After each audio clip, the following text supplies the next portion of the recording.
Hey, for the past 3 years, we have had relatively clearly defined van life roles. Corey has been the van manager. He's been the driver and the chef and the cleaner, the mechanic, and the overall the logic between the two of us. I have been the sugar mama for the past 3 years. I've had a web development contract, a freelance gig that has given me anywhere from 15 hours a week of work to up to 20 or 30 hours. It's been really, really, really, really great. And it's over. It just ended about 3 weeks ago.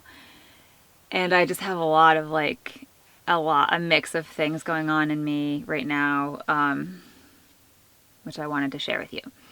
First, I'm incredibly grateful because this gig literally paid 90% of our bills on the road for the past 3 years.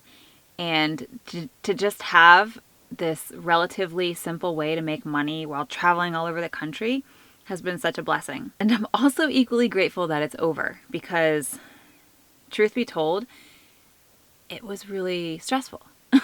And it's not that the hours per week were that extensive. I mean, people out there are working 80 hours a week, and for that, I don't know how you do it. It was just the fact that I was always connected, and I never felt like I got done what I needed to get done. And I know that that's my own perspective flaw, but it is what it is. What it is. That's what I felt. I felt intense stress, and I've had stress related symptoms for the past 3 years.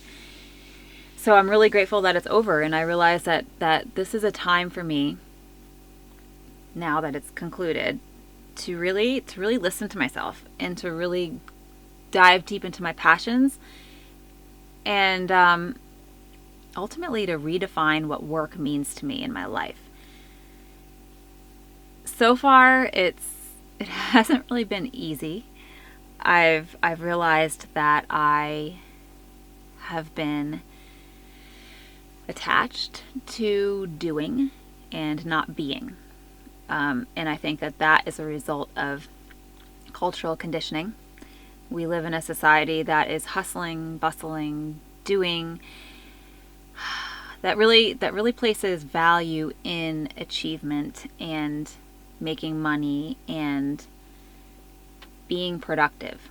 I have these impulses in me, these desires. It's more of an impulse to be doing something productive at all times. So I've been really patient with myself over the past couple weeks, listening to those impulses and just kind of being with them, realizing that I don't have to act on all of them. So, for example, I will literally be sitting there doing nothing, meditating. 3 minutes into it, I have the impulse to start writing in my journal, or I have the impulse to get online and figure out how to make an Amazon store, or I have an impulse to do a bunch of burpees and work on my body. And I think that these things are great, but that it has to be a bit of a balance, and that if it's out of balance, the doing and the being, it can become self-rejecting.